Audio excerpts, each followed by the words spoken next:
You're listening to the Tales of Leadership podcast. This podcast is for leaders at any phase on their leadership journey to become a more purposeful and accountable leader, what I like to call a pal. Join me on our journey together towards transformational leadership. All right, team. Welcome back to the Tales of Leadership podcast. I am your host, Josh McMillian. I'm an active duty Army officer. I'm an Army leadership coach, and I'm the founder of McMillian Leadership Coaching, and I'm on a mission to create a better leader, what I like to call a purposeful, accountable leader, or a pal. And my vision is to impact 1 million lives in the next 10 years by promoting transformational stories and skills. And on today's episode, I'm bringing you a transformational leader, Lon Stroschein. He is the founder of Normal 40, and he's a best-selling author of the book that he just recently published, The Trade. But Lon has grown up in a very unique perspective, being a quote-unquote Midwestern boy, to working for a U.S. Senator, to growing his leadership authority and responsibility, to ultimately one day walking away from a very successful job and putting his faith in himself, taking risk in himself, and creating his own brand, which is Normal 40, which, by the way, he's doing absolutely phenomenal. He is an executive coach or life coach. He's wrote a book, he runs his own podcast, and he's built his own community about people that are afraid to take that next step, that purposeful action to reinvent themselves. And what he likes to talk about is the trade. As always, team, stay on till the very end, and I'll provide you the top 3 takeaways that I took from this episode. Let's go ahead and let Lon on. Lon, welcome to the Tales of Leadership Round 2. How you doing, brother? I'm doing great, man. How are you doing? Like we were talking about before, there's nothing that I would rather do than to discuss what I'm passionate about, which is leadership. And even though that I have the day off, right, like it's Martin Luther King Jr. 4-day weekend for the military, this is something I'm deeply passionate about. And again, I'm humbled to just have the opportunity and the space to discuss it with you.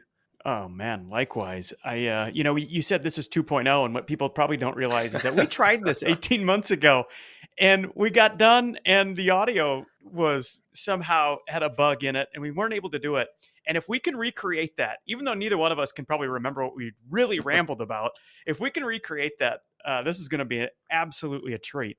And I think that's a testament to just being persistent and consistent and being okay with being imperfect. Like I've been now, podcasting, and I know you've been podcasting for a while. And when I first started off, like those first 3 or 4 episodes were really rough. Me just figuring out like what kind of battle rhythm and systems that I needed. So thank you for the grace and believing in me enough to do a round 2. Oh man, of course. It just comes with the territory. When you're pushing the boundaries, you're going to have glitches along the way. That's just how it goes. And it's happened to me many, many times, more than I care to really talk about. But that's just how it goes. And that's what happens when you kind of push the boundaries a little bit. So here we go. So let's start off with you just taking the time to provide an overview to the listeners of who you are. Yeah. So first and foremost, I always introduce myself as a South Dakota farm kid. And that's 100% the truth. I was born and raised on our family farm. I was the 4th generation. And I expected that after I graduated from college, I would go home and take over the family farm.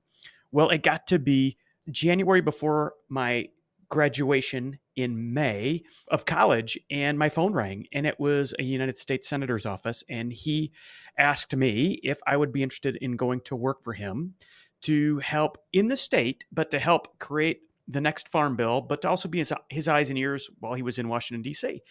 And I just didn't think that call was going to happen again. And I knew that the farm would be there. So I said, you know what? I'm going to take that job. I knew I would regret it if I said no.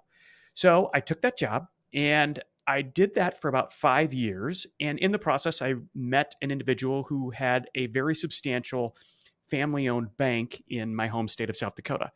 And this individual asked me if I would come to work for his bank, and he gave me a job that was usually saved for somebody who's got 8 or 10 years of experience. And he offered me a position, and I took it because I figured if I didn't take it, I might regret it if I didn't. My wife and I were just starting a family. the political realm back then wasn't nearly what it is now. I was really proud to say I worked for a United States senator back in the day, and I'm still proud to say I did. But it wasn't the atmosphere we have now, and we don't need to get into that. But I feel like it's important.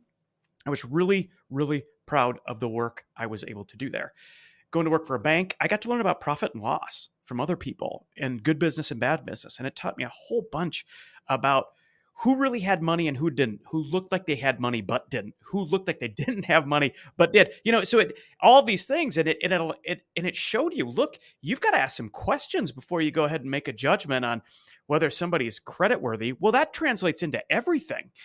And so I really took that with me into my next role, which when I was in banking, I had a private client group, and one of my private client members worked at a public company. He recruited me into a public company called Raven, and I spent 15 years there doing 3 different jobs. But I ended there after 6 years in charge of mergers and acquisitions for our company. And we transacted at the very end of 2021. And I separated from the company then in February of 2022, and I launched Normal 40.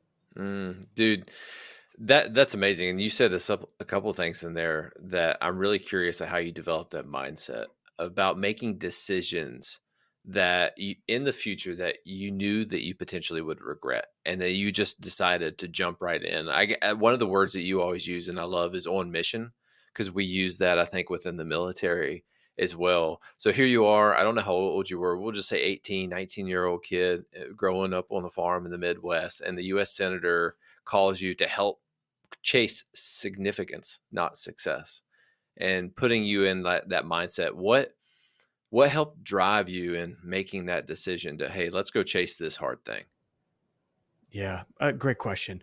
I wish I could look back and say that I was wise enough at, just as a fresh college graduate to say, boy, this would be significant.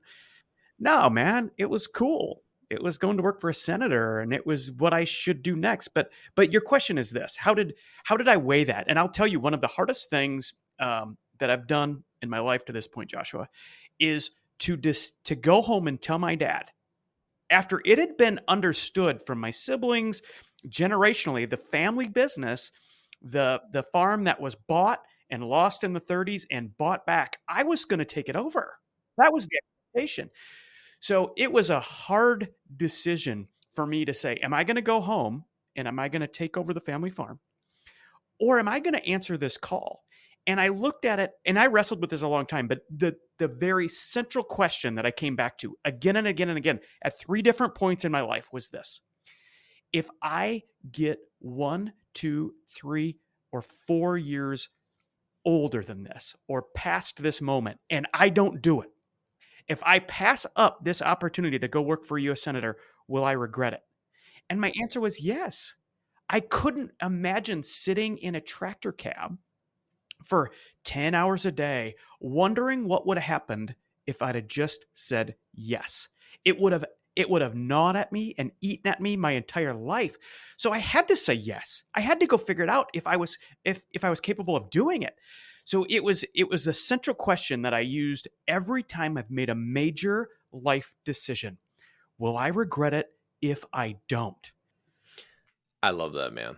It's just a framework, I think, revolves around the core values of who you are, right? And I think one of the most essential things within life now, especially when we go chase hard things, is being able to embrace that level of risk. There's always a trade-off, and spoiler alert, it's one of your books that we're going to get into, but I love how that beautifully transitions, because now I can see that thread that's connected you through your entire life, that now has inspired you to where you are right now, of writing a book and being a successful entrepreneur. But you have such a unique perspective, I think, on leadership, of being in a very successful business, Raven Industries, and then transitioning at the height of your career, when everyone else looking outside in would like, hey, this dude's highly successful.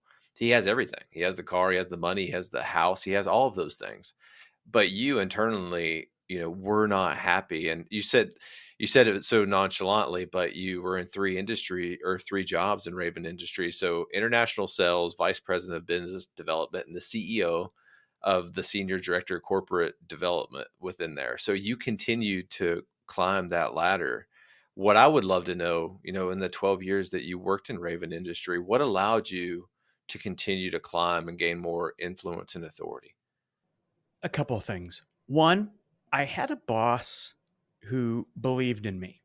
Two, I always, I never, ever allowed myself to leave to interpretation or to question my integrity and the ability of anybody in that company to trust me.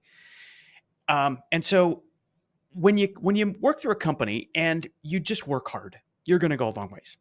When you work hard and you have an advocate, somebody who is on your team, on your side, willing to help you, which I had, that is super helpful. When you do work that is surprisingly different, not even better, when you just approach something that's been done the same way differently, you put your own flair on it. Now, this isn't to say you make this huge leap and you do something that's going to get you in trouble because it's too big. No, just within what you can control, wherever you are, whether you're an entry-level position or you're the executive in charge of mergers and acquisitions, which runs the span of my 15 years there.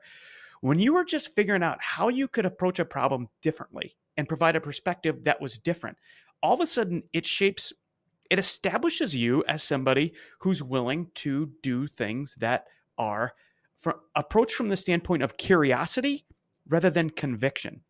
And look, we can parse that apart if you want, because that's a big mind shift. But when you approach what you're dealing with on a day-to-day basis, and this is true in business, it's true in your home, it's true in your politics, it's true in your religion, it's true in your relationship with your neighbor, it's true in all aspects. When you approach that situation with your curiosity, rather than your conviction of what you assume they are going through, what you assume they are doing, and what you assume is right and wrong in this black and white, it opens up this entire new aperture. So now back to your question. How did you have success? I had an advocate that would take a bet on me. I did things my own way. That was always in alignment with where the company was going. And I worked as hard or harder than anyone else around me. And those three ingredients were enough to keep propelling me through the company. I love that. It's so simple from a standpoint. Do the work. You're going to have the integrity or the character build up to where people are going to believe in you, that you're going to have advocates on your team, and then always be in alignment. Never have anyone question your integrity. It's simple, and I absolutely love it, brother. You're going to love this too, man. So I didn't serve. So first of all, let me say to you, thank you for your service. And I mean that. But when I was both the president of a aerospace and defense contracting division in our company, which I did for 6 years, and when I was running mergers and acquisitions, on the top of my whiteboard, I had the definition of a campaign. And the definition of a campaign is different things for different people. If you're a politician, it means one thing. But if you are a member of the United States Army, it means something different. My definition read this: a connected series of operations designed to yield a particular result. Just think about that. Break that down for where you're at. I knew what our campaign was. I knew that sometimes I had to write it. I knew sometimes I had to inspire people to it. And I knew that it had to fit within the mission of the company. A connected series of operations. Well, no matter where you're at in your company, no matter where you're at in whatever you do through the course of your day, a connected series of operations. They're operations, they're things that have to be done, and they have to connect. And why? Because they are designed. Design means that's with intent. There's a strategy, there's a plan to yield a particular result. Everything, every word in that definition has a meaning, and it's powerful. So the campaign, and I would read that every morning when I came in. What are my connected series of operations, and what is the particular result I need to design them towards? And it really, those things really just provided this clarity every single day that I would come in and execute towards. And it was super helpful to me. And I hope that somebody's jotting this down who's listening, because man, it really does help narrow your focus on what's the most important thing I need to accomplish today. So you talk about jotting down notes. I already have 2 pages of notes. I'm trying to feverishly keep up with you, and I love that. So my wife always gets mad because it's just like, you say I love that way too much on your podcast, but that's who I am. So I'm not going to change it. Dude, you do you. I love it too, man. What you talk about there is exactly what we do within the military space, but it's depending on the level of authority or the hierarchy of the organization. We all have a mission. We all have a vision that we're trying to achieve, which is that mission of the how. And then we have the key tasks that are associated with that, like the threads along the way with a desired end state. And that's how we essentially boil down going into a campaign of how you talked about each individual organization, all the way down to the platoon level, should essentially have key tasks that feed into that mission. And when you can do that and you can create that synergy, you're all working towards the same desired end state and vision. That's powerful. And I love how you made that connection to a campaign equals clarity. And I think that's the end state, is we're trying to create clarity, not only in like a business, but I think that leadership is holistic. You can't lead other people unless you lead yourself and you fill your own cup up. So that's a beautiful point, man. The next point that I would love to try to get to is walking through still your leadership journey working in Raven Industries. What was some of the most challenging aspects in terms of leadership that you ran across? In terms of just things that I would wrestle with Yeah, that you myself. would internally wrestle with that maybe brought you additional like fear and anxiety. When I came into Raven, I didn't have a lot of experience leading teams yet. I'd led a couple different times. I led a small team in the bank, a handful, 5 or 6 people. And I led a small team as a member of the United States Senate and a Senate staff, just to be clear.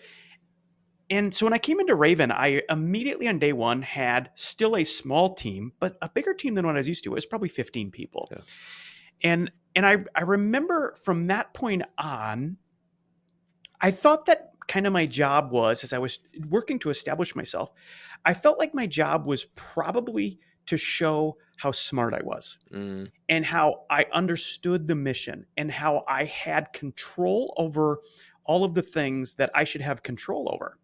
And I had my first job in Raven only 2 years. I was international sales director, and I would travel the world setting up distribution around the world. And it was fantastic. I was gone a lot. And the CEO then moved me to be president of one of our operating divisions, an aerospace and defense contracting division. And now I went overnight from a team of about 15 to 20 to a team of about 350. And, looking back, it's one of these things. I always said yes. And then I knew I would figure it out. When the CEO said, I would like you to do this, the answer was immediately, yeah, I got this. Give me the ball. I can't wait. I got it. And I'd had a fair number of successes through my career at that point. And so the answer, of course, was yes. And I was thrust into this position where I had hundreds of people reporting to me from all over the world. And I came out of an industry I knew, which was technology in agriculture, to aerospace and defense. I didn't speak military jargon. I didn't understand the stars and stripes on uniforms. I didn't. I was a South Dakota farm kid. And now here I am. I'm leading people who came from uniform, and I had all of this to learn. But here was my problem. I still told myself I had to be the guy who had the answers. I had to be the one who knew how to cast a vision and be convicted, lead with conviction over what was right. I loved working for people who had conviction. I wanted to be a leader who had conviction, because conviction is powerful. Yeah. Conviction inspires people to follow. But if you operate only from a place of conviction, now this is the second time I'm going to say this on this podcast already. If you operate from a place of conviction purely, and you don't allow in curiosity, if you don't learn how to lead with your ears as much as your mouth, you set yourself up for some very, very dangerous outcomes. And I walked headlong into one that came up and smacked me right in the face, because I was more interested in leaning into my conviction than I was into leading into my curiosity and allowing myself even to rethink decisions I had made once. Because conviction would say, no, you made this decision, move forward. Curiosity would have said, well, you made that decision, but it's not working. Yeah. Maybe we should tweak it. And it wasn't until I literally stepped on a rake and I got smashed in the face that I realized that, okay, wait a minute. Conviction only gets you so far. Then it gets you in trouble. And so that's where I realized there's a pivot here in how I'm going to choose to lead. And I made that tough transition, but it came after I had what I deemed to be a fairly public failure Yeah. that I had to endure emotionally and personally, and all the things that spiritually, all the things. So that I would say without question was my hardest lesson learned. First of all, that's crazy, going from leading 15 people to over 300. And I put myself in that shoe because I've led organizations close to 300 people, and I've led organizations to 40. And that time has been 6 to 8 years. So I had time to mature and also to get mentorship from people at that next level up, always get that next level up. And I still didn't feel that I was 100% ready when I was finally put into those roles. So I could only imagine someone that leads a team of 15, highly competent, then jumping in a seat leading over 300 people, because I know that mindset shift that you're talking about, and I call that really mission command. It's the ability to learn how to delegate down to lower levels and allowing people to really lean into their strengths and letting them run with it. Like how you talked about, get the football and go with it. And I had a boss tell me one time, Colonel Landers, we were getting ready to do a live fire exercise, and he talked about, Josh, you need to operate with mission command so much that you delegate to the point that you physically feel uncomfortable. And when you delegate to that point of where you physically feel uncomfortable, you know that you're doing it right. And that is a tough mindset shift to do, and especially how quick you did it. So that's awesome. And I think failing is not a bad thing. It certainly shaped me. I tell you what, that is superb advice. I mean, one of the hardest things you'll have to learn to do in your leadership journey is to learn how to delegate. Yeah. And to do it. And the mind shift, I don't know how much you want to talk about this, but here's the thing I learned about delegation. And your advice is sound. I hope everybody wrote that down. It needs to be awkwardly uncomfortable to delegate. You need to do it to this place where it's awkwardly uncomfortable. And the people who I admired most in business, as the longer I was there, were the people who were wildly successful through delegation. Yeah. I used to be inspired and impressed by the people who just got shit done and they could just power through and look, the more you give me, the more I'll do. And yeah, that is impressive. That's an impressive workhorse. Yeah. But I became over time more impressed by the people who are really effectively delegating to this awkward extent, not throwing work over the transom and saying, I get this done, but delegating, supporting, mentoring, grooming, holding awkwardly accountable, back to that word, to this place where when they got it wrong, he told them or she told them. And then over time, what they were doing is they were making leaders. Mm-hmm. And it started these little pods of great delegators in our company of thousands. There were just a few places that were spinning out these great leaders. And so when the company needed somebody, they went to these little pods. Yep. And so eventually you wanted to be on that person's team because they were creating leaders. Now they're holding you accountable. There were some awkward conversations. There was some long nights because you didn't do it right the first time, but you were prepared when you got tapped. And I learned how to do that over time. But it came through the ability to learn how to delegate. And it's not natural. You're not born with it. No. You got to learn how to delegate. Two things right there that I love, and we can go wherever we want because everything you talk is fire, and I love it.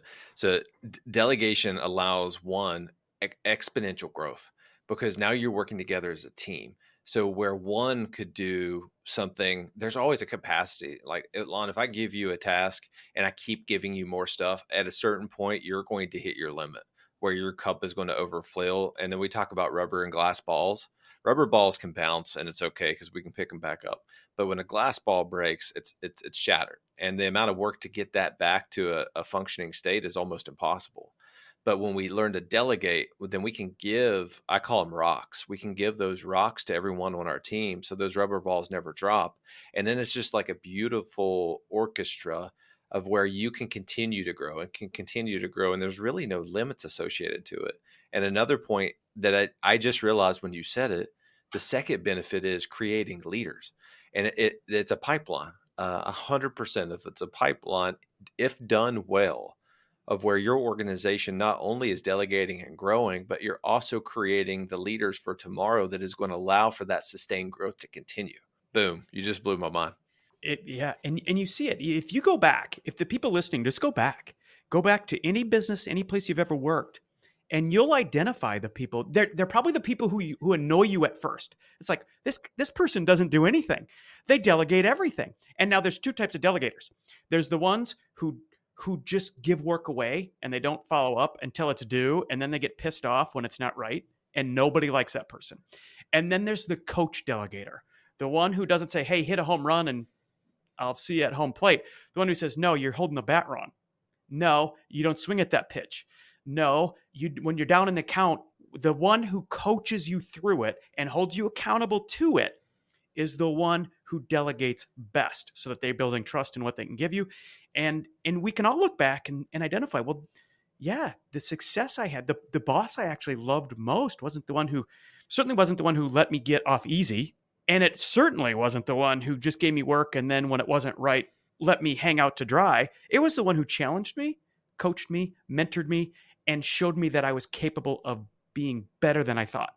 Those are incredible mentors, and it's done through delegation. That's where I always love when I fall within organizations. I kind of call it stretching me, pushing me outside of my comfort zone. Like for right now, I work in acquisitions within Special Operations Command. And I have so much authority and responsibility. It's incredible. It really, really, really is. But if I were in any other organization, I would not have that same level of just autonomy. And it's really beautiful to have that, because then now I have so much to do, but I need to rely on my team. Because if I don't rely on my team, then there's no way possible that I'm going to get it done. And another thing that I learned, I think, about delegation is there's certain tasks as the leader, we'll say CEO, that, or, chief operation officer, that you cannot delegate because it's so uniquely yours. So you have to also be careful, I think, within delegating the tasks that should be and could be completed by someone else, but understanding that there's certain things that you just cannot delegate because they're so unique to your responsibilities and your duty. Yeah. Here's the analogy I used when I was mentoring young, hopefully future executives. I said, imagine yourself as a musician, but different than that, imagine yourself as an orchestra conductor. Now, an orchestra conductor can go to the back and he or she can play the drums. She can come up and play the violin. She can go over and play the oboe. She can go over and grab a trombone or a tuba. She can play the clarinet. She can play the French horn. She can play whatever she wants to play, but not nearly as good as the person who's sitting first, second, or third chair. Her job is to make sure she is putting the right people in first, second, and third chair to play their piece of the music beautifully so that everything comes together. Your job as a conductor, bring everyone together. Bring them in and take them out as they're supposed to go. But so you've got to have an understanding of what every instrument in your purview does, where they come, where they go, where they get louder, where they get softer, where they're out front, where they're in back. And then it's your job to stand up front and help them all find unity. And that requires accountability. It requires one-on-ones off to the side when the whole orchestra isn't there. It requires all of the things you need. But that is kind of the job of the leader at the time, at any given point in the process. Yeah, that's spot on, is that you cannot just delegate and not follow up. You have to trust, but to verify. And I've learned that process the hard way several times, is that when you do delegate, you have to be able to stay in tune with that individual. And that's the cost of leadership. Leadership's not easy because it's a people-driven business. Leadership is a people-driven topic. And if you're not close to the people, then I personally think that you'll you'll fail at leadership because people are absolutely essential. And I love how you talk about that orchestra. I always go back to Symphony of Destruction by Megadeth. It's just like that. In the military, we always have these different weapons, and there's a desired end state that we want to have on that objective. And you have to figure out, all right, what type of munition or what type of armament do we need to overlay to get those desired end states? But it's the same as true with like people. You're just delegating kind of the point of effects that you want on the target. And if you can change your mindset and think about people in that way, then that's when we allow for exponential growth. And when were you in your company working with the PGIS system? Because I want to bring this story up too. All right. So it was 2009, the very end of 2009. We were a little small, nondescript, lighter than air company in the Midwest. And I understand who I'm talking to. So forgive me if I get some of this wrong, but there was certainly in theater, this was the height of roadside bomb attacks throughout Afghanistan and Iraq. And there was nothing really that could be done about it short of flying helicopters 24/7 over the roadways. Well, that's just not feasible. And so there was this huge need, and there was this compelling needs request that was issued by the Office of the Secretary of Defense. And our company stood up and said, we'll try it. And we provided a solution that was fantastic. In what normally would have taken 10 years to develop, for us to do it in about 6 months or less was fantastic. Now, when you do that, it's going to have some problems, but it's also going to do its mission, and its connected series of operations was to save lives. And so we did the best to field those. And I took over that division about 3 months after we got that first contract. We delivered one unit to the Office of the Secretary of Defense at the time when I came in and took over as president of that division.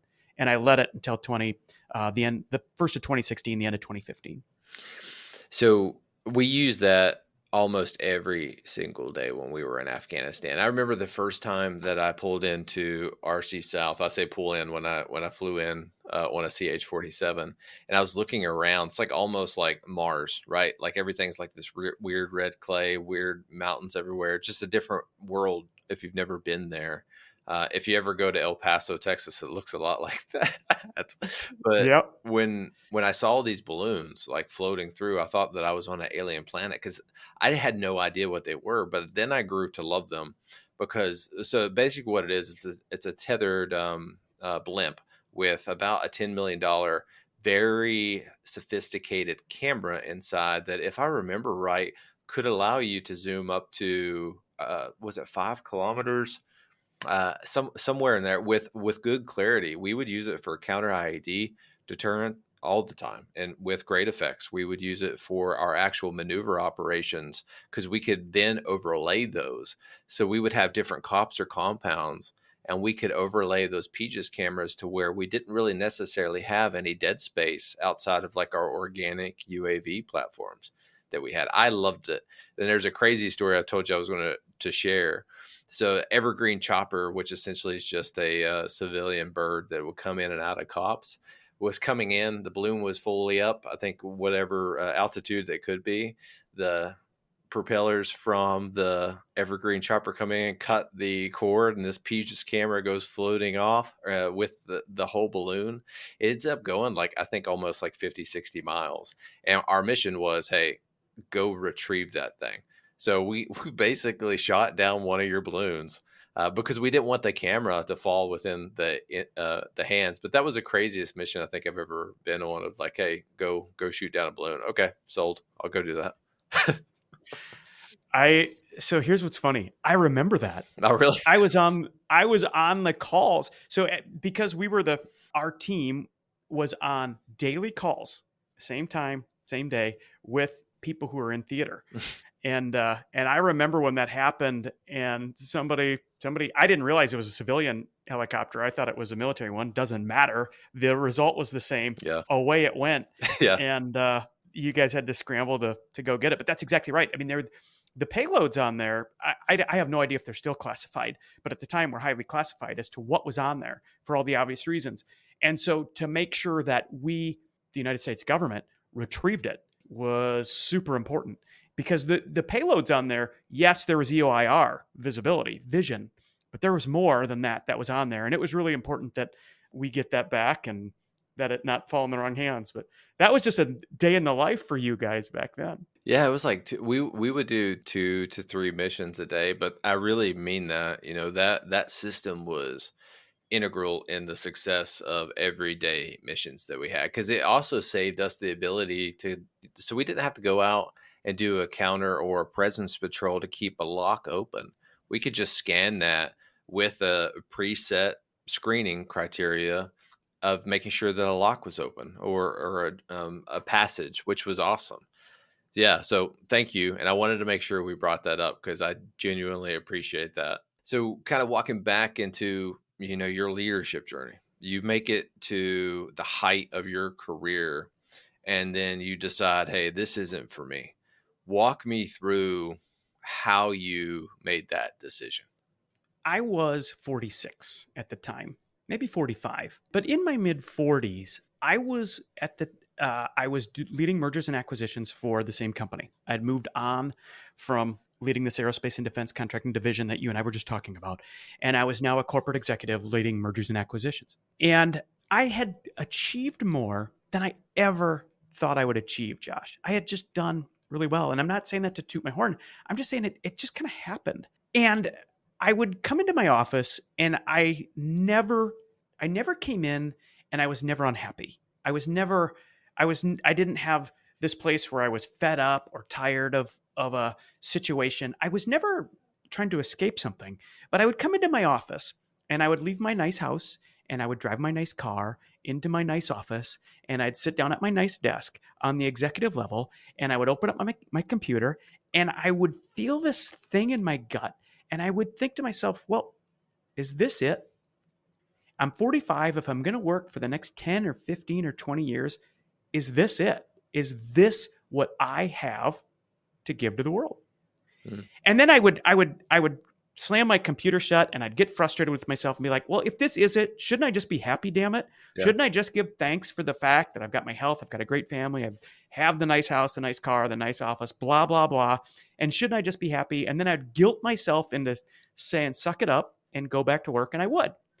And about 90 days later, guess what? Same thing. And so there was something burbling in me. And I wasn't trying to escape something. I wasn't trying to quit, but something was trying to wake me up. And right before COVID, I decided that one of the things I need to do is I need to figure myself out. I need to figure out what's going on. And so I decided that I was going to go get my executive coaching certification. Mm. And so in March of 2020, wow, like literally weeks before COVID, wow, I went to Sarasota, Florida, and I spent 10 days in Sarasota, Florida with a small group of people, and I got certified as an executive coach. And I came back and I thought, well, I'm going to use this inside of my company to continue to groom and build and grow the next generation of leaderships inside of my company. Next generation of leaders inside of my company. And then at the same time, I reached out to some bank presidents because I came from that world. And I said, hey, if you've got some high achievers, let me just meet with them and for free. And I'll just be their executive coach just because I enjoy it. Well, then COVID hit. And I realized that, hey, look, I really enjoy this. I'm pretty good at it. I'm good at mentoring people. And so all of this was swirling around. I didn't ever expect it to be part of my real big future. I just knew I wanted to continue to do it inside of my company. Well, then fast forward into middle of 2021, and Raven, my company, instead of being the guy in charge of mergers and acquisitions coming in, I became one of the team members who are in charge of mergers and acquisitions going out. We were being acquired by CNHI, which ultimately happened. And so when that transaction happened, and just before it, I was busy. I didn't have time to think about what's next. But as it looked imminent and we were months out from closing, I didn't expect that I was going to have the option to say, usually the sell side M&A guy, we're gone. The acquiring company kicks us out because they've got people like us on their team already. They don't need more of us. So we get let go. And that's what I was expecting to happen. But Case was great. They were fantastic. They offered me a job. They asked me to stay. They gave me a 3-year sign-on. If I stayed on for 3 years, it's a big bonus. And so they made my decision harder, but I ultimately decided it's my time to go. And Josh, I used the exact same criteria we talked about earlier. I thought I can stay with this company and I can do the things they're asking me to do, and I think I'd be good at it. But if I don't do that, if I don't go see what it is I should do next, if I don't separate from this and really get serious about who I'm here to be next, I might never do it. And instead of starting when I'm 46, maybe I won't start until I'm 56. And I just decided that I wasn't going to tolerate that. I made the hard decision of leaving. And I can tell you the whole story of how that came about if you care to know it. But at the end of the day, I decided that it was time to bet on me. I would regret it if I didn't do it then.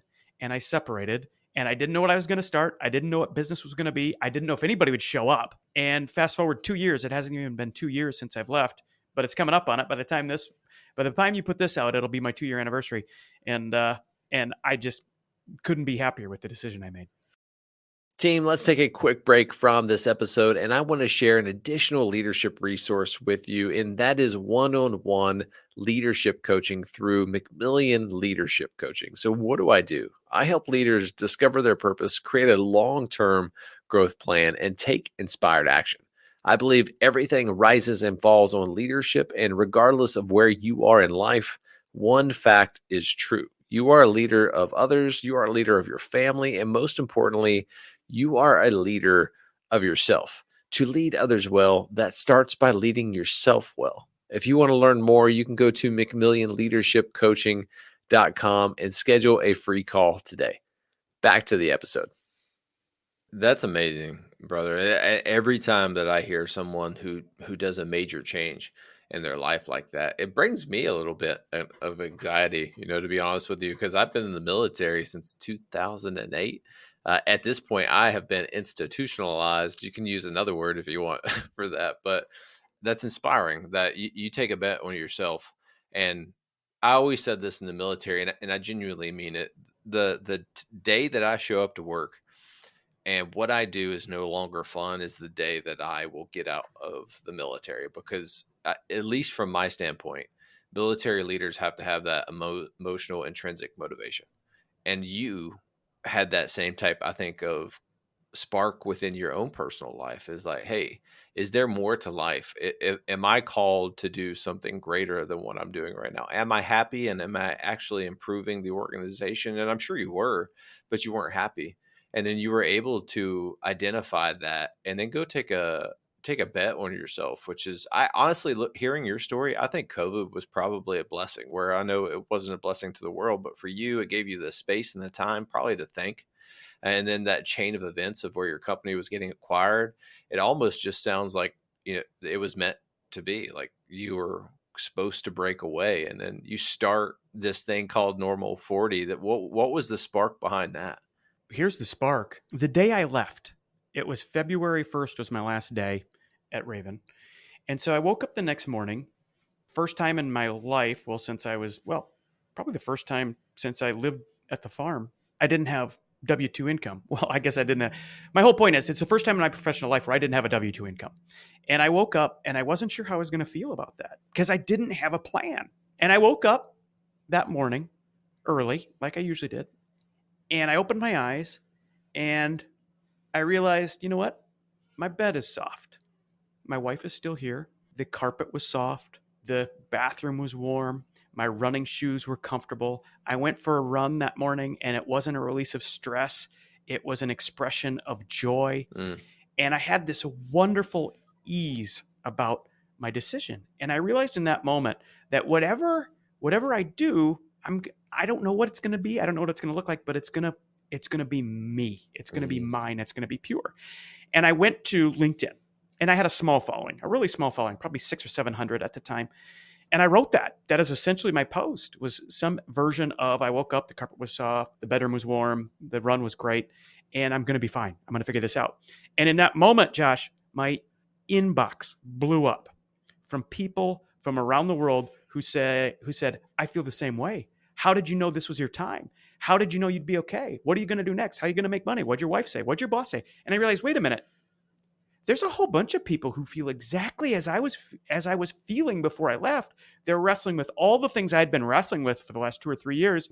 They just don't have anyone to talk to, like I didn't. I didn't have anybody I could talk to. So I said, okay, I'm just going to keep leaning into this. I'm going to keep showing up curious. Remember that lesson? Yep. Conviction versus curiosity. I'm like, I don't know what this is. I have no conviction over why these people are showing up. I'm just going to be curious about what's going on. And I just kept showing up for that person who was me 2 years ago. And I kept writing about it. And it just kept presenting to me what I should do next. And fast forward 2 years later, we've got normal 40. But I want to say something. And this is really important. So who shows up to me? Who shows up here? Who are these people? And I've had 538, 540 free rambles with individuals from around the world over the course of the last 18 months. You can go onto my website and you can book time to chat with me for free. And I've talked to the most amazing people from around the world. But after 500 conversations, you pick up on some things that people have in common. And one of the things I ask every single person I've talked to when they find me, I'm like, all right, you're here for a reason. Tell me what you feel. And they all use the same language to tell me how they feel. They say, I feel like I'm on autopilot. Things just aren't challenging for me. I'm not doing bad work. It's just, I'm not doing great work anymore. It's just kind of, I'm on autopilot. But I feel frustrated. I feel controlled. I don't have control over my own calendar. Things are uncertain. I feel lost, stressed, annoyed. I feel alone, paralyzed. I'm getting stale. I feel like I've worked myself into a box. I feel anxious to do something else. I feel caged, discontent. I miss my family. And I feel a little bit of shame and guilt for wanting something other than what I have because I just spent the last 20 years getting right here. Who am I to think that I should want something else? It's unfair to my family. It's unfair to my team. And so they carry around this shame and guilt for wanting something other than what they have. So what do? Nothing. They tolerate it. They stamp it down, tamp it down, and they live with it. And so then I let me just add one more layer onto this. I'm like, well, who are these people? Because it can't be everyone. What do they have in common? What are the common themes? And here's the common themes. They tend to be people who are at a high level in their professional game, leaders and executives. They tend to be people who've dedicated their whole life to something specific. They tend to be the providers for their home. They're the money makers, they're the providers, and they're the problem solvers in their home. They've got good marriages, but not great. There's room for improvement. They've lived their life by the book. They've checked all the boxes. They've done what they're supposed to do. They've been on time. They've worked hard, and they've outperformed their own expectation from only 5 years ago. They're relentlessly loyal, and they've always done what's expected of them. And here's the last thing I'll say about this group of people. They tend to fall into 5 different boxes, 6. Physicians and people in healthcare because they decided when they were 18 that they want to be a doctor. Yeah. Career military because they decided at 18 they're going to enlist. Attorneys because they decided at age 18 that they want to go to school and then law school. Accounting partners because they decided at 18 that they want to go to work for one of the big 3. Business owners because they decided young that they're going to dedicate their life to a business. And executives because they worked their whole life to get to exactly where they're at. And now they get there and they're like, holy cow, 20 years later, I'm not so sure that this is exactly what I want anymore, but they feel powerless to do anything about it. I think that's so powerful. And I underline the word guilt, like all those feelings that lead up to that moment, that who are we to decide to go do something that we feel that we should be doing or that we want to be doing because we worked our entire lives up to this moment. Well, I always try to think of it like this, is that maybe at that point you've built your entire life up to this moment for the next chapter in your life. There's always other chapters in our lives. I had to learn that the hard way. I had to kind of reinvent myself being an infantry officer, now transitioning into acquisitions and having no clue about anything, still within the scope of the Army, but understanding that, hey, there's chapters in our lives, there's seasons of our lives, and it's okay that we reinvent ourselves. And everything that I did in the past is just an opportunity to show up as present, as full as possible now, and to continue to do things that bring me joy so I can bring joy to the world, to the family of others. Because I really think that that's what leads to burnout, that anxiety, fear, the guilt that you talked about, being stressed, because then you find yourself one day older and nothing to show for it. And then over time, you look back, you're 5 years older, and all those dreams, hopes, aspirations shift, they manipulate themselves into, almost fear, dread, anxiety, because you know that you're never going to want to do those things. I Yeah. love people like you who embrace those and then found the drive to go do it and then help other people do it. And I would love now to kind of just transition to your book, the trade, moving from the life you have to the life you want. And by the way, man, you've done so much. So I'm 2021, 2022 is when you kind of separated from, the regular job side to now being an entrepreneur. You wrote a book, you have a podcast, you have a successful coaching business. So let me just ask you, how did you do so much in a short period of time? Well, looking back, it looks like a lot. It always Yeah. looks like a lot through the rearview mirror.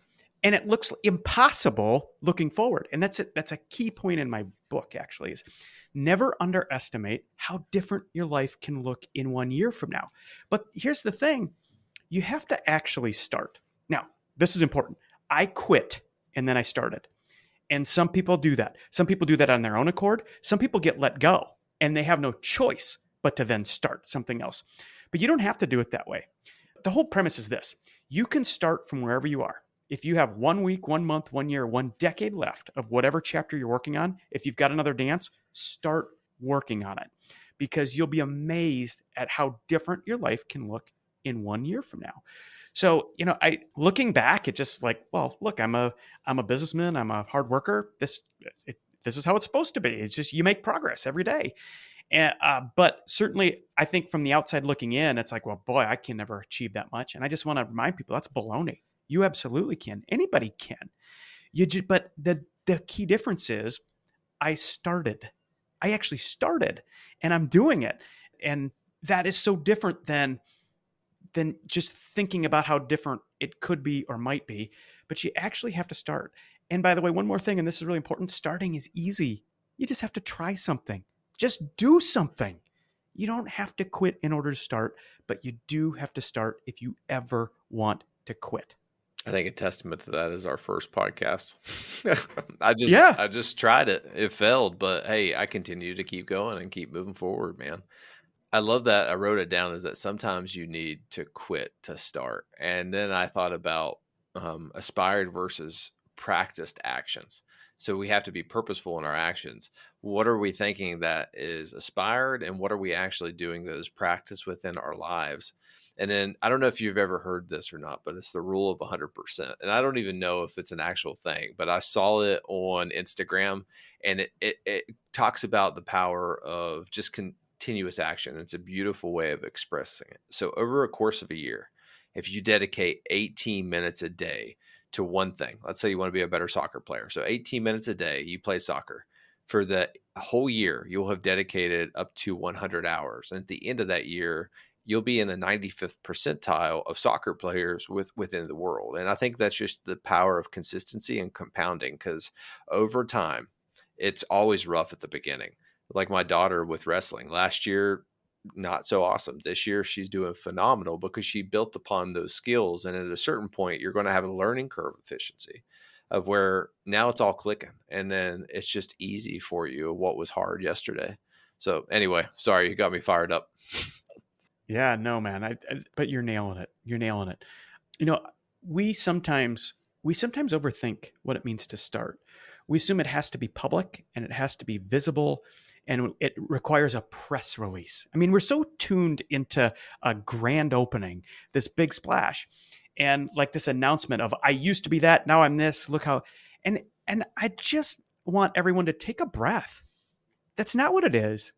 You might get it wrong, and that's okay too, because getting it wrong enough leads to what's right. So that's why I call it exploring. So when you book a call with me, it's not a discovery call. What the hell are we discovering? That's not my language. It's a ramble. We're just going to chat. We're going to see where it goes. We're going to show up curious and we're going to let it unfold. That is exploring. And whatever you want to start, I don't care if it's a nonprofit. I don't care if it's your own business. I don't care if it's a buyout of your company.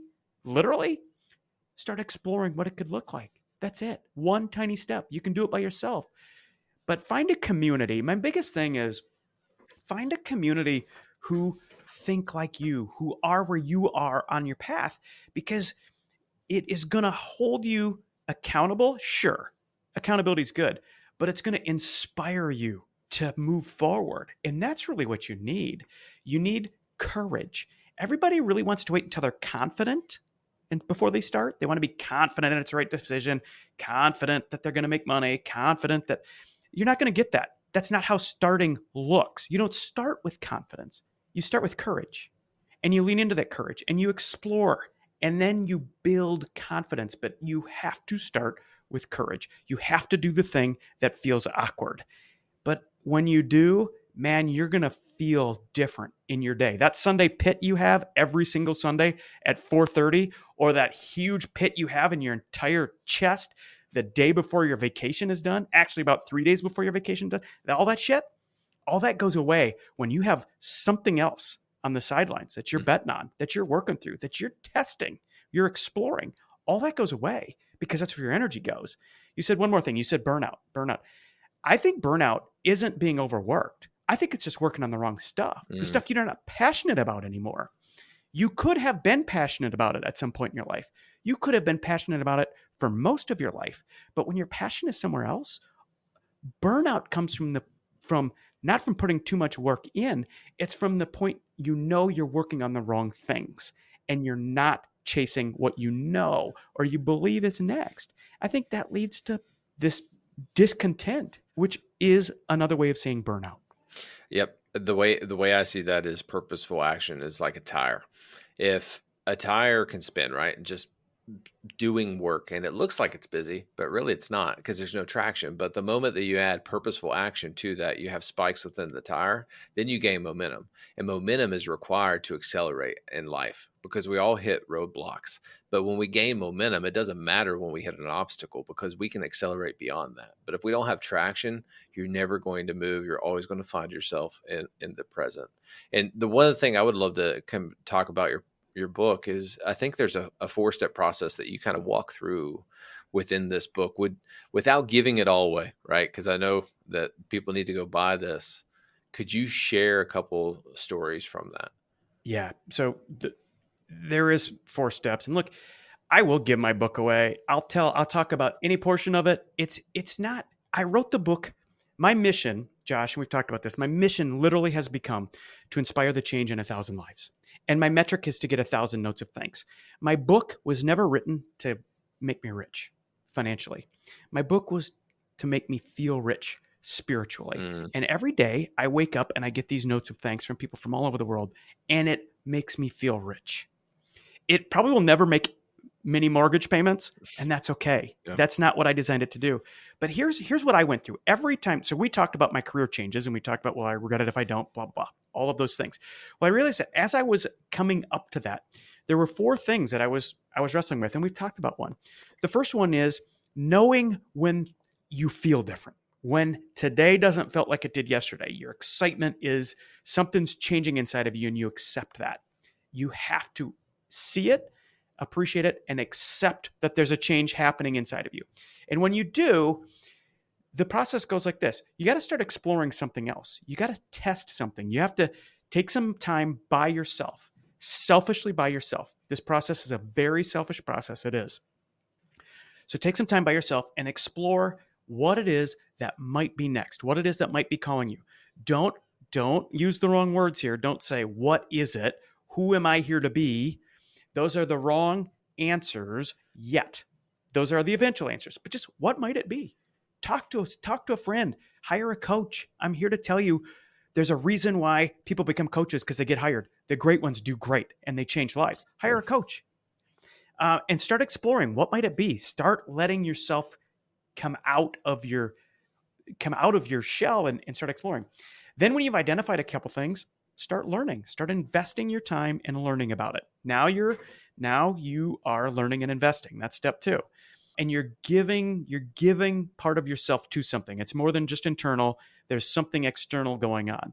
Then there's testing. Now, this is the point people are going to see what you're doing. If you're going to join a board, if you're going to start a side hustle, if you're going to do some of these things where, yeah, you've done the investing and learning. Now you're ready to start something like create. people are going to see it. And it's a hard step, but you just keep leaning into that. And eventually you get to this point where you make a trade. You either trade what you have for where you're going, or you don't. That's still a trade. You've decided to trade out of what you started back to where you were. And the point of the matter is this: I don't care what you do. I don't get a vote on what you do.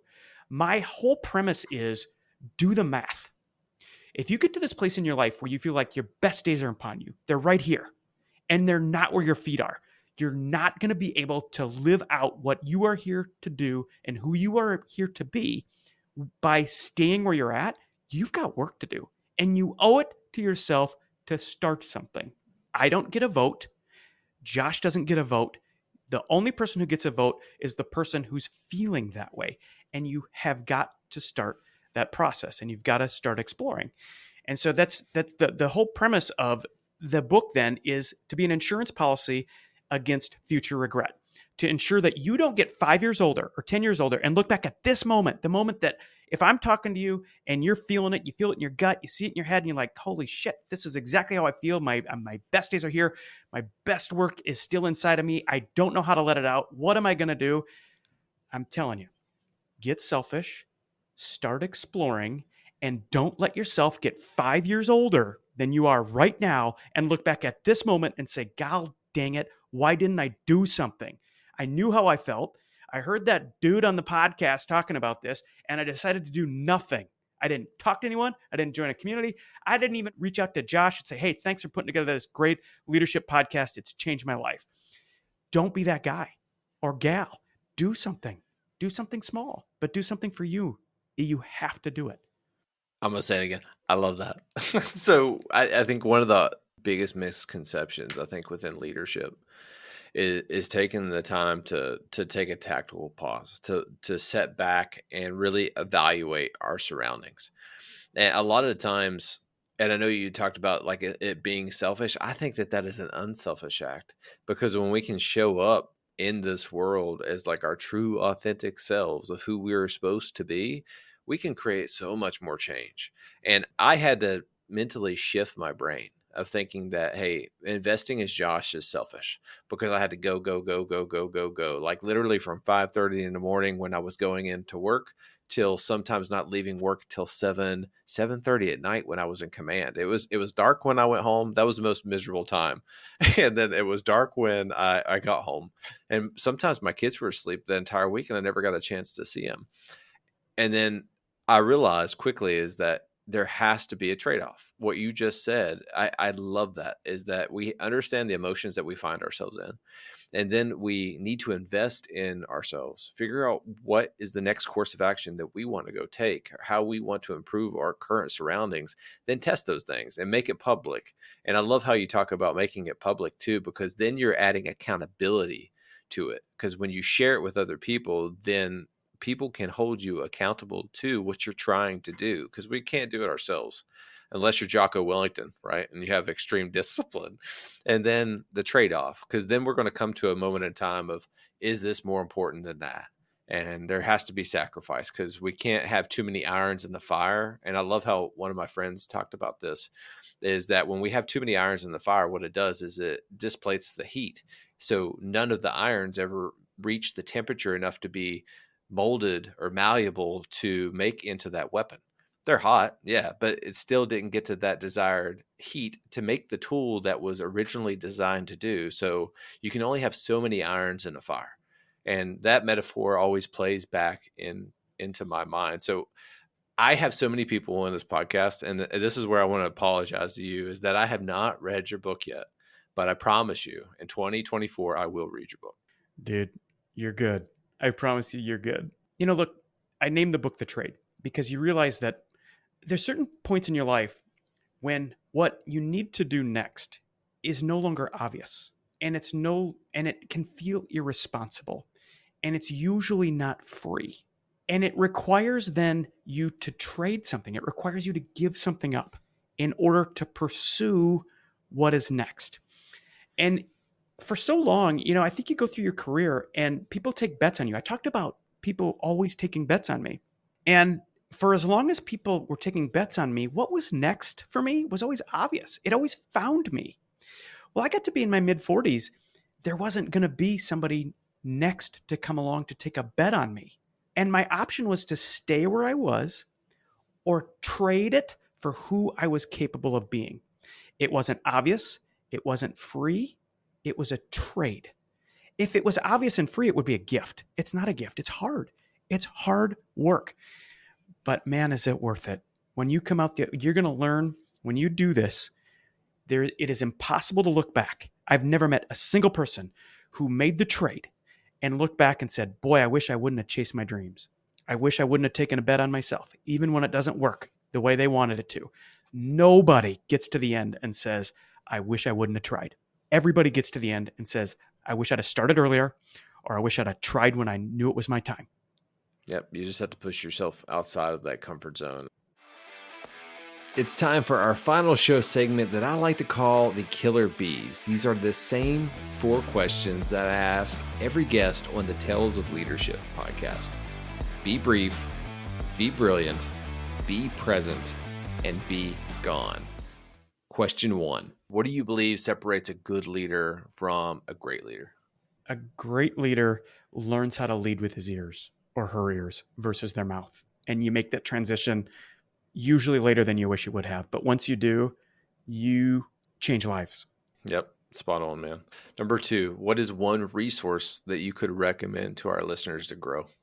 I listen to a lot of Seth Godin. I just think the guy is I'm so jealous of his ability to communicate. Yeah. He's just absolutely, well, first of all, I'm a huge believer. We preach the same things. And I didn't find Seth until a year after I was gone, even though he's been around for a long time.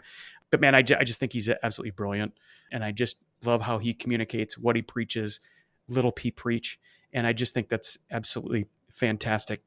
And then more generically, and I've said this a few times, find a tribe, find a community, and be willing to spend a few bucks. I mean, most people will spend more on dinner with their spouse on a month, one time a month, than they would ever spend on themselves, trying to really feel good about where they're going. And I just really would ask you to give yourself permission to try it. Try something where you're investing a little bit of money on yourself. Yeah, spot on, brother. Number 3, if you could go back in time and give your younger self a piece of advice, what would it be? Well, the easy one would be to lead with your ears. I would tell myself that leadership is about showing up, and that the hardest thing that you will do in your life is to decide when you're going to not do nothing. Leadership is not doing nothing. Leadership is doing something. And to really have clarity, pure clarity on who you are and what you will and will not tolerate, and live purely inside that, unapologetically. And even though I feel like I've done pretty well at that, it isn't until really late, this phase of my life in my late 40s that I know exactly who I am. And I know exactly what I will and won't tolerate. And I stand in it every day. And the sooner you can figure that out in life, the more you're going to enjoy every day you've got left. Spot on, brother. I love that. I love when people answer that question because everyone answers it slightly different. And it comes from your shared experience. So that is probably my favorite question I get an opportunity to ask great leaders like you. And the last one is, how can our listeners find you and how can they add value to your mission? My mission is to inspire change in 1,000 lives. So you are helping my mission by allowing me to be in your podcast. And really, all I want to do is give people a moment to stop, think about where they are. And if they are not happy, if they are not living their next chapter, do something. So that's my mission, to inspire the change in 1,000 lives. Where they can find me is pretty easy. Normal40.com gets you almost everywhere. I show up every day on LinkedIn and I leave a message that hopefully inspires, gives you something to think about, and hopefully tweaks and motivates and inspires and annoys all at the same time exactly what you're feeling, because I'm trying to twist you into doing something. That is my intent when I show up there. So it is going to be a little punchy. You can find me there every day. You can email me at lon@normal40.com. And then a couple of other things. I do have my own podcast called Normal 40, the podcast. You can join me there. And then I've got a community called The Insider that you can find from my website. When I say find a community, This is a community for some people, and you're invited to come in. We're in there at least twice a month. We've got our own boards where we're communicating, and the people in there are your biggest cheerleaders. And by the way, you'll be theirs. There's men and women of all ages, but all of them are 2 years from before making a trade to 2 years after they've made the trade. And everyone's in there supporting one another. And it's probably one of the things I'm most proud of. I love that, brother. I love that you're being able to make the community too. And not only are you providing the information, you're also providing the support. And I always say this, but I genuinely mean it. One of my best podcasts that I've been able to film, because I've learned so much from you. And you are what I call a purposeful, accountable leader or a pal. So thank you for the space of just sharing your leadership wisdom. Yeah, man. Well, thank you. And I've said it off the top, but thank you for your service. Thank you for, look, doing a podcast is hard work and it looks easy. It looks like you throw some headphones on and you hit record. And having done a fair number of my own, I know how hard it is. And to stay on message, on topic, do the editing, get it out there. And then you do so much more. I mean, you're creating content all the way around it. You're promoting it. So look, dude, on behalf of myself and your listeners, thank you for doing it, because it is having an effect. I appreciate it, brother. Yeah. Thank you. Have a great day. Thanks, man. Thanks for letting me be here. I'll see you on the next page. All right, team. What a phenomenal episode with Lon. Before we kind of go through the AAR process, we talked about at the very end another journey that he's going to be going to take that I didn't even have the opportunity to bring up on the podcast. And I generally mean that is that I could be doing a Joe Rogan talking 2 to 3 hours, but I tried to stick within the bounds of 1 hour just because there's so much information and content out to you guys. And I want it to be in bite-sized chunks that you can understand and digest for maybe driving into work and driving back from work or wherever you have the space to listen to. But in February, he's going to go hike by himself Machu Picchu.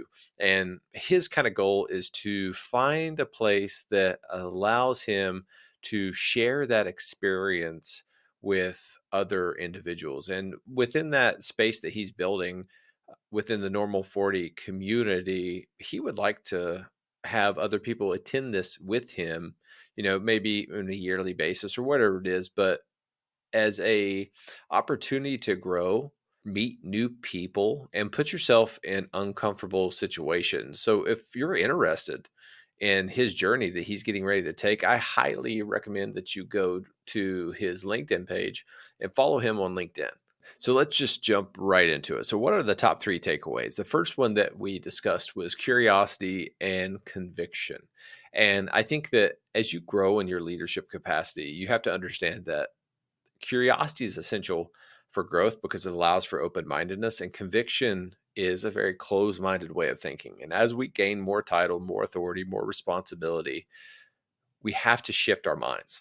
We can't always be closed-minded to everything, because to solve complex problems, you have to be open-minded. You have to be curious. And when you are curious, you look for creative solutions. So understand that as you continue to rise in authority and rank, responsibility, wherever you find yourself in a leadership position, that is absolutely imperative, is that you don't give in to your conviction, that you always remain curious.